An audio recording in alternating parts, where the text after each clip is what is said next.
friends in a podcast. We're so glad you're here. We're your hosts, Natasha and Lindsay. If you had to describe the episode we're going to be doing today by using ice cream titles, what would you call it? I think maybe Chunky Monkey? Why Chunky Monkey? Uh, Honestly, I don't know. Because monkeys can grip things with their toes and they have good balance. There you go. That's a good one. We do. And if you don't know what Chunky Monkey is, it's like a banana flavored ice cream, I think, with chocolate pieces in it. I could be describing that wrong. I don't love it, but that's because I don't love bananas. I like banana the fruit. I do not, however, like banana flavored things. Oh, I didn't know that about you. I just learned something new. I love banana Laffy Taffy. It's the worst one. Oh, you can have all mine. Great. Love that for me. What would you say is the ice cream flavor for this episode? I would have to say everything but the kitchen sink for an ice cream flavor. Why? Why would you say that? Because we're going to talk about a little bit of everything except for the kitchen sink. And that's true. Sometimes when you're balancing life, you feel like you're balancing a little bit of everything and maybe the kitchen sink, let's be honest. For real though, it's so hard to try to figure out how you're fitting all the things in and get it to balance. Yeah, when we were prepping for this episode even, and I was looking at the different subtopics that you could have anything from your social life balance, your mental health balance, your physical balance, your financial balance, your relationship balance, your day-to-day balance. And I was like, wow, we really have a lot going on when we don't even know it sometimes. It's so true. And I think that's why I like the word rhythm, because it feels more attainable when you put it in perspective that way. Because I don't know about you, when you talk about balance, I picture a scale, like the old school kind that has it tips up and down based on how like the scale of justice. That's what I picture. That's what I think of exactly. And that doesn't feel like that's an attainable reality, because it has to be precise for those to balance out. But a rhythm gives you more flexibility.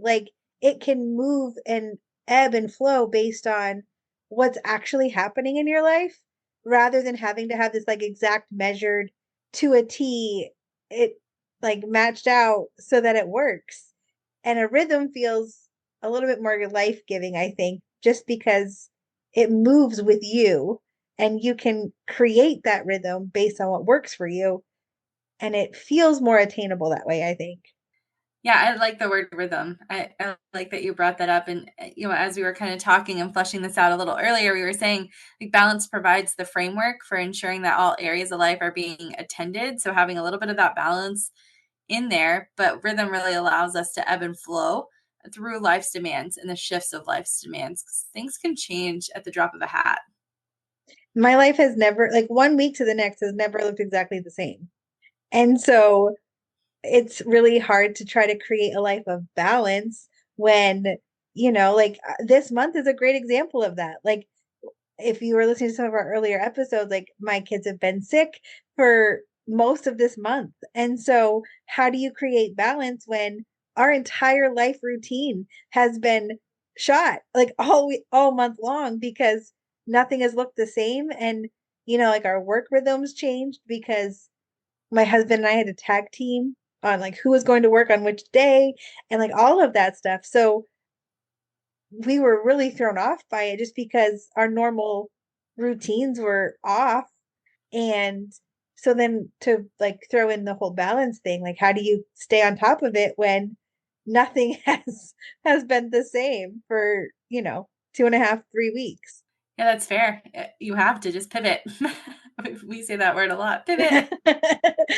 But I think pivoting is a good point, because when you're pivoting, you have to figure out how to do it on the fly. And I think rhythm gives you that opportunity to be hey, maybe we didn't get date night this week, but we'll pick up next week because we have that set as like a standard, and you kind of have to ebb and flow based on what's going on. And so that's the balance. You know that you have a standard that you have date night, but you allow rhythm to come in and ebb and flow whenever it's needed. Absolutely. Yeah, for sure. I was just gonna say that for my job, I say, and you just made me think of this, that like I've always said, be flexible, for the flexible will not be bent out of shape.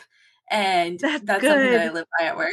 We're always pushed to time block and make sure our calendars like have set schedules of what we're doing and when we're doing it. But in the world of recruiting, a client can call at any time and say, well, I need this, and it shifts your whole day around. And so that perspective has always just kind of been at the forefront of my work mind.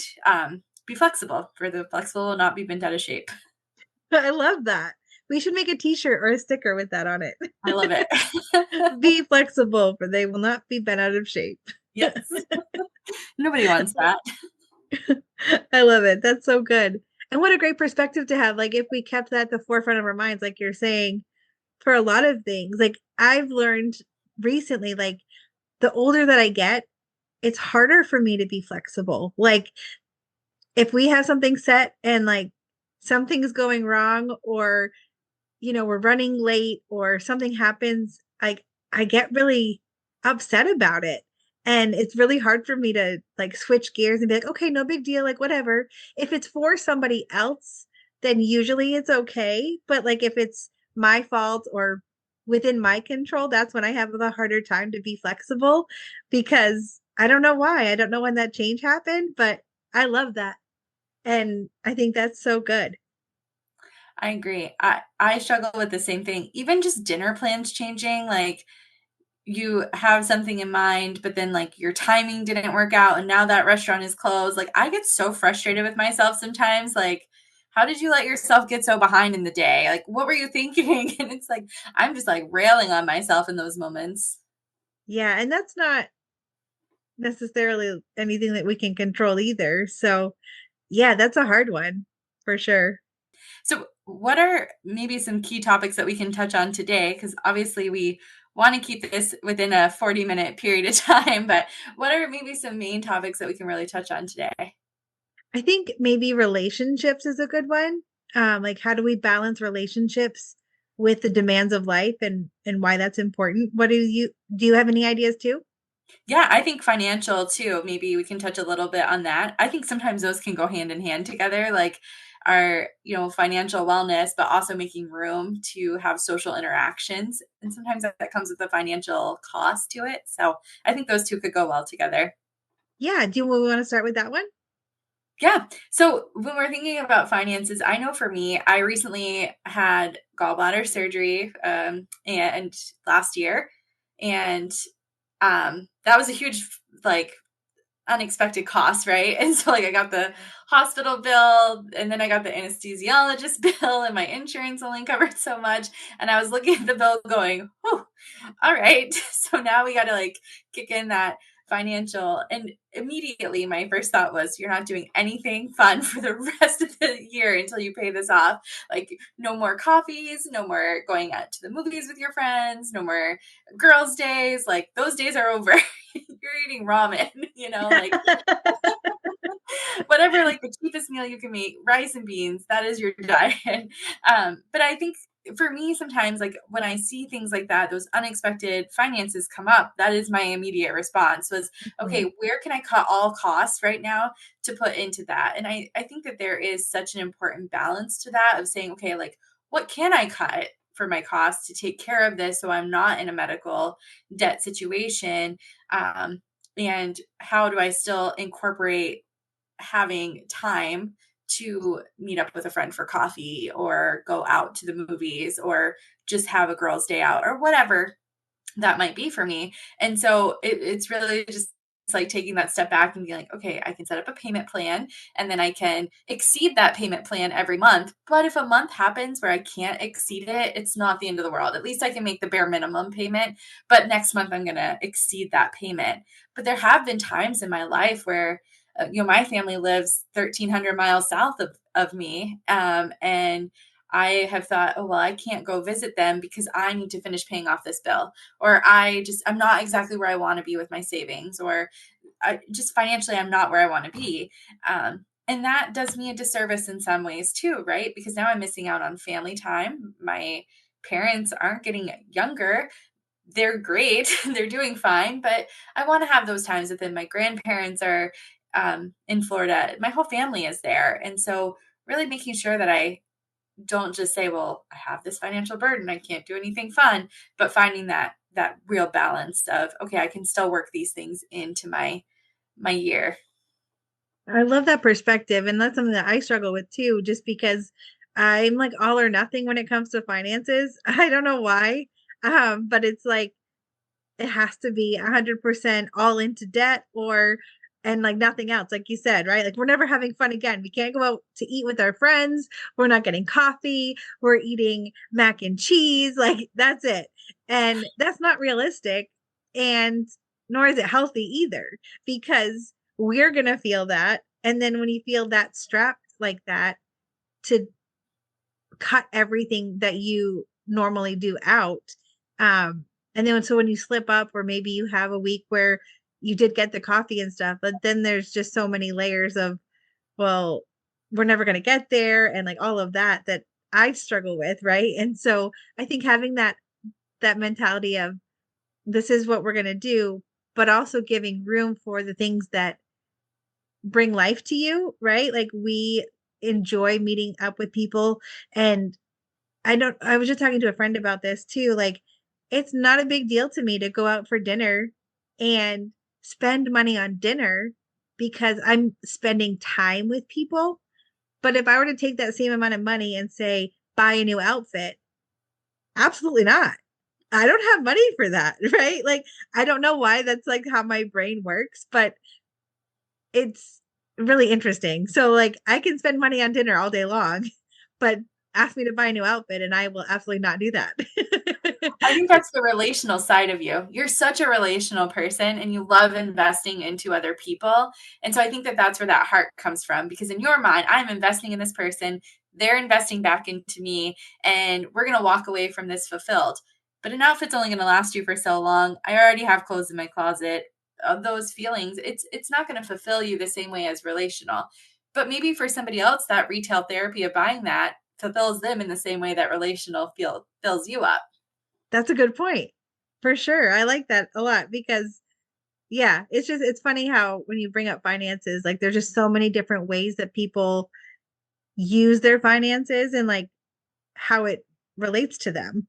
And I just think that it's great to hear your perspective on like, setting those goals, having those expectations set up, but also giving yourself the grace to be like, hey, if I don't meet that other goal this month, it's not like I can't make my goals. This month just was harder, or, you know, we had a girls' day and that's okay too.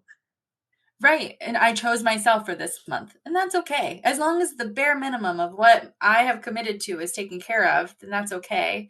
And I love, I have a love hate relationship with the Dave Ramsey method. Ugh, I love the idea of getting out of debt and I love some of the tips that he gives. But in my early 20s, we had to watch a lot of his financial stuff. And when I was in school, it was highly encouraged of us to do that. And I remember thinking, he's the angry money man. He made me feel so bad about money in some ways at 20 years old. Now, yeah, at 38, I see some of the value and benefits of it. I also know myself, and I know that I can't go all in that way right now. And so there is that balance of not feeling bad that you can't go all in too, right? Because you do still have bills and life and things like that that are piling up. So it's finding that balance of taking care of the things that are important that you're committed to, but also making sure that you're taking care of yourself. And then finding the rhythm to be okay when the balance gets a little bit off. yeah, no, absolutely. So I think we talked about the financial side of things, and then we've kind of dabbled into the social aspect of balance. And like you said, you love to go take a friend to dinner or have dinner with a friend, or you and I meet up for coffee, and that's our thing, or brunch really is our thing. Yes, brunch is our thing for sure. Being But able to do that. So how do you find balance in your social and in your personal, maybe career? We both are working. You're a mom, and yeah. you're the wife of a pastor, and you're also a wife of your husband. So those are two different aspects in some ways. Yeah, I can remember in our early years of marriage, we were very out of balance. And having that perspective now, because when you're living it, you're just trying to keep up. And I think that's why having rhythm as opposed to balance is where I come from, just because we were not in sync with each other, nor were we in balance or any kind of rhythm. Our rhythm was running, and that was just our pace. And I can remember having like moments of, I don't know if we can maintain this pace of life forever. Like, I was already starting to feel like that burnout starting to settle in. And we were only in our mid to late 20s at the time. We had two young, our boys were much younger, and so like we had a toddler and an infant, and we're having dinner with all these people, and it was great. I mean, don't get me wrong, we love people, so it didn't necessarily feel like we were out of balance, but I started to recognize and notice too, like, we didn't ever get time for each other. And so even our like quote unquote date nights were with other people. And so it was very rare for us to have a date night when it was just me and my husband. And oftentimes that didn't happen on a regular basis. And that's when we were out of rhythm, because we weren't investing in each other without other people around. And at the time, we were like, this is just our season of life and it'll slow down. And, next month we'll get to it. Right. And then 3 years later, we were still in the same place. Um, Thankfully now, in the current season that we're in, we've started to be able to build a rhythm that works for our family. And if you would have asked me 5 years ago if we would have been able to do that, I would have probably laughed and said absolutely not, because it really didn't feel attainable, because the pace of our life was so fast that I didn't know how we were going to keep up. And I think that's a tiny red flag, right? Like, if you feel like your pace of life is so fast that you start to feel either burnout or you're feeling overwhelmed just by the amount of things required of you by other people, that maybe it's an indicator to pause for a second. Um, and I'm only saying that now because I can recognize it a little bit. We're definitely not perfect at it, but we're definitely much better than we had been in the first probably 8 years of our marriage. And I'm really thankful for that. So now what the rhythm looks like is, it worked out this year so that when I went back to work, I have Fridays off, and that's my husband's day off. So when we bring the boys to school in the morning, Friday is our day to have together. And we set that boundary, outside of emergencies, right? And outside of other things taking place that are outside of our control. Fridays are our date day. And so we had that time while the boys are in school. We'll go get coffee. We like to go to Goodwill and browse for books. And like, we have our little thing that we do, right? And now we look forward to every Friday. And when we miss a few in a row, because it's happened this month with sick kids, and, you know, like we said, the rhythm of life, it changes on a week to week basis. And so now when we miss it, we're like, oh, that, like, I can't wait to hang out with you on Friday. And we have something to look forward to. And if we miss it on a Friday, we also know it's okay for this week, because we'll pick back up next week. Or maybe we'll set aside time after the boys go to bed on a different night, because we know that there's something coming up that we can't get around.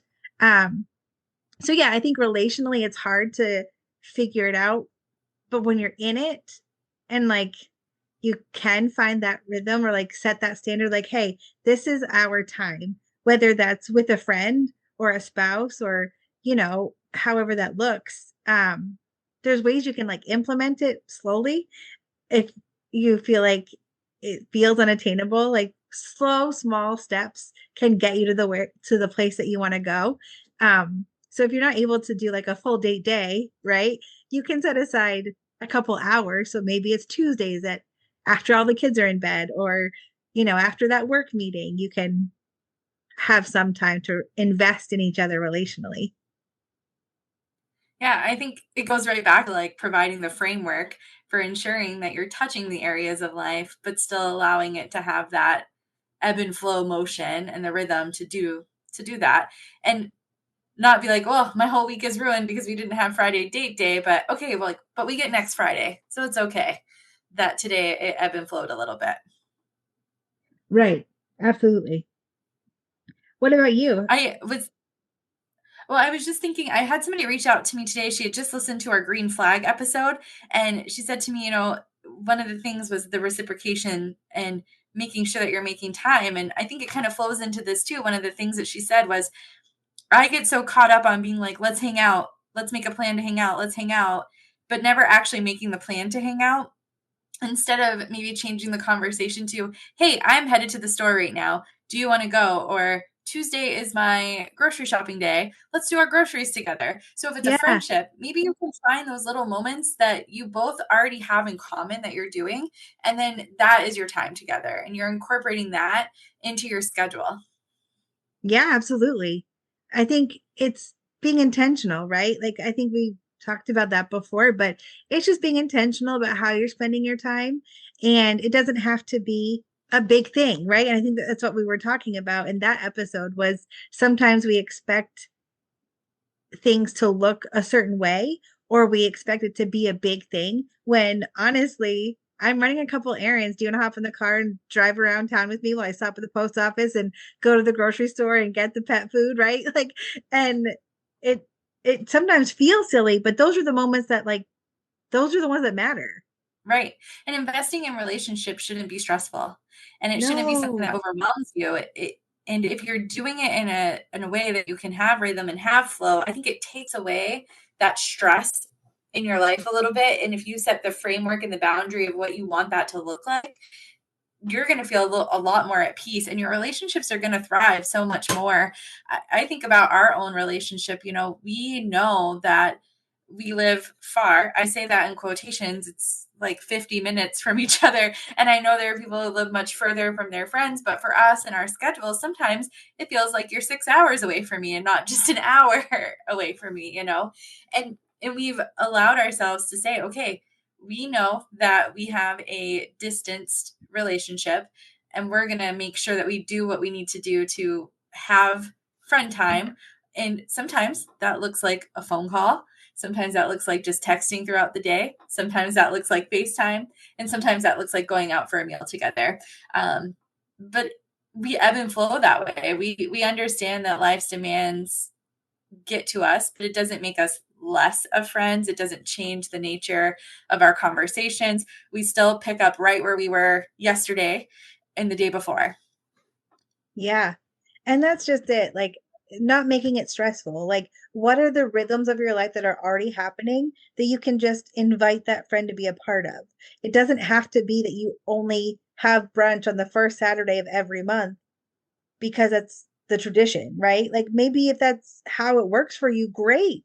Do the first Saturday of every month. But if maybe it works better for you to like grab coffee and go run errands, then do that, and I think just making it part of what you're already doing.